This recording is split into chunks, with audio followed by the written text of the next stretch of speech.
11મા international યોગ દિવસની ભવ્ય ઉજવણી સોમનાથ સંસ્કૃત યુનિવર્સિટી વેરાવળ ખાતે કરવામાં આવી હતી। સોમનાથ સંસ્કૃત યુનિવર્સિટી વેરાવળ અને વેરાવળ તાલુકા તેમજ વેરાવળ પાટણ નગરપાલિકાના સંયુક્ત ઉપક્રમે 11મા ઇન્ટરનેશનલ યોગ દિવસનો કાર્યક્રમ યોજાયો હતો। સોમનાથ સંસ્કૃત યુનિવર્સિટી વેરાવળ પરિસરમાં ઉજવવામાં આવ્યો હતો। આ કાર્યક્રમમાં અધ્યક્ષ તરીકે સોમનાથ સંસ્કૃત યુનિવર્સિટીના કુલપતિ સુકાંત કુમાર સેનાપતિ ઉપસ્થિત રહ્યા હતા। અત્રે યુનિવર્સિટીના કુલપ સચિવ હર્ષદ કુમાર પરમાર તેમજ કાર્યકારી શોધ નિર્દેશક અને પ્રધાનાચાર્ય ડોક્ટર પંકજ કુમાર રાવલ તેમજ સહિતના અધિકારીઓ, અધ્યાપકો, કર્મચારીઓ સહિતના ઉપસ્થિત રહ્યા હતા અને યોગ દિવસની ઉજવણી કરી હતી। જેકે સિંહ ગુજરાતી સાથે મહેશ વાજા, સોમનાથ।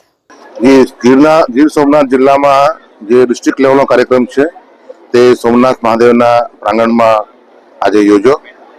આમાં મુખ્ય અતિથિ તરીકે ગુજરાત રાજ્ય સંસ્કૃત બોર્ડના અધ્યક્ષ શ્રી હિમાંજય પાલીવાલ શ્રી ઉપસ્થિત રહેલ હતા।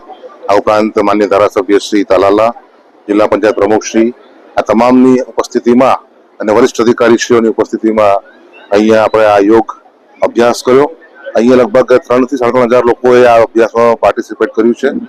આ ઉપરાંત જિલ્લાની તમામ પ્રાથમિક માધ્યમિક શાળાઓમાં આજે યોગાભ્યાસ બાળકો દ્વારા કરવામાં આવશે અને અંદાજિત 1,75,000 બાળકો આ યોગ અભ્યાસમાં ભાગ લેશે, શિક્ષકો સહિત।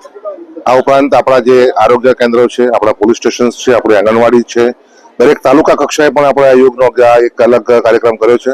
આમ સમગ્ર જિલ્લામાં 2 લાખ ઉપર લોકોએ આજે યોગ અભ્યાસમાં, આ અમારો અંદાજ છે, આનાથી વધારે હશે પણ આનાથી ઓછા નહીં હોય, આટલા લોકોએ ભાગ લીધો છે અને લોકો યોગને પોતાની જીવનશૈલીનો ભાગ બનાવે તે તરફ અગ્રેસર થઈ રહ્યા છે।